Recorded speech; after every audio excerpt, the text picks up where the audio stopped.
नमस्कार, मैं Ranveer Singh lotus entertainment में आपका हार्दिक स्वागत करता हूं। मित्रों, जिस समय लोग भगवान की स्तुति कर रहे थे, उसी समय यादव और कौरव पांडव कुल की स्त्रियां एकत्र होकर आपस में भगवान की त्रिभुवन विख्यात लीलाओं का वर्णन कर रही थीं। द्रौपदी ने कहा, रुक्मिणी भद्रे, जामवंती, सत्यभामे, कालिंदी, सभ्ये, लक्ष्मणे, रोहिणी और अन्य श्री कृष्ण पत्नियों, तुम लोग हमें यह तो बताओ कि स्वयं भगवान श्री कृष्ण ने अपनी माया से लोगों का अनुकरण करते हुए तुम लोगों का किस प्रकार पाणी ग्रहण किया। रुक्मिणी जी ने कहा, द्रौपदी जी, जरासंध आदि सभी राजा चाहते थे कि मेरा विवाह शिशुपाल के साथ संपन्न हो, परंतु भगवान मुझे मेरी इच्छा के अनुसार वैसे ही हर लाए जैसे सिंह बकरियों के झुंड से बकरी को ले जाता है। सत्यभामा ने कहा, द्रौपदी जी, मेरे पिताश्री अपने भाई प्रसेन की मृत्यु से बहुत दुखी थे। उन्होंने उनके वध का कलंक भगवान श्री कृष्ण पर लगाया था। उस कलंक को दूर करने के लिए भगवान ने वृक्षराज जामवंत पर विजय प्राप्त करके उस मणि को मेरे पिताश्री को सौंप दिया था। मेरे पिताश्री इन पर मिथ्या कलंक लगाने के कारण डर गए। यद्यपि वे दूसरे को मेरा वाग्दान कर चुके थे, फिर भी इन्होंने मुझे स्मंतक मणि के साथ भगवान के चरणों में अर्पित कर दिया। जामवंती ने कहा, द्रौपदी जी, मेरे पिता वृक्षराज जामवंत को इस बात का ज्ञान न था। यही मेरे स्वामी भगवान सीतापति हैं, इसलिए वे इनसे 27 दिन तक युद्ध करते रहे। परंतु जब परीक्षा पूरी हुई तो मेरे पिताश्री ने जान लिया कि यही श्री भगवान राम हैं। तब इनके चरण कमलों में गिरकर स्मंतक मणि के साथ उपहार के रूप में मुझे सौंप दिया। मैं भी यही चाहती थी कि जन्म जन्म इन्हीं की दासी बनी रहूं। कालिंदी ने कहा, हे द्रौपदी, भगवान श्री कृष्ण को ज्ञात था कि मैं उनके चरणों का स्पर्श करने की अभिलाषा से तपस्या कर रही हूँ।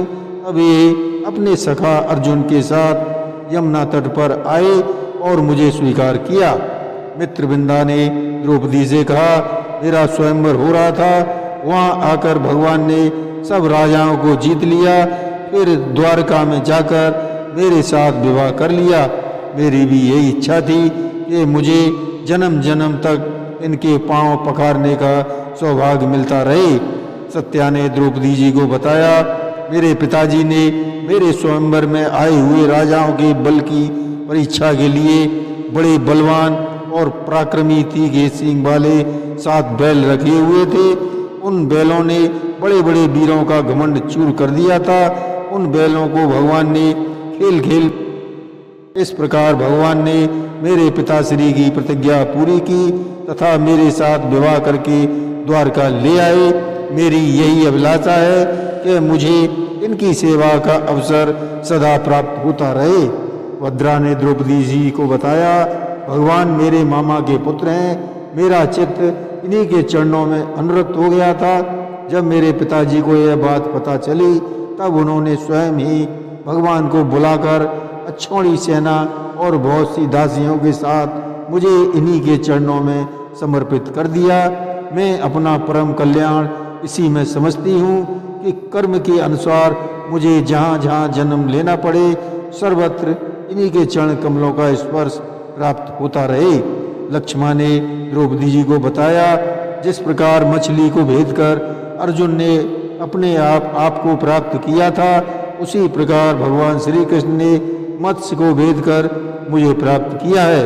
रोहिणी जी ने द्रौपदी जी से कहा, भौमासुर ने दिग्विजय के समय बहुत से राजाओं को जीतकर उनकी कन्याओं को अपने महल में कैद कर रखा था।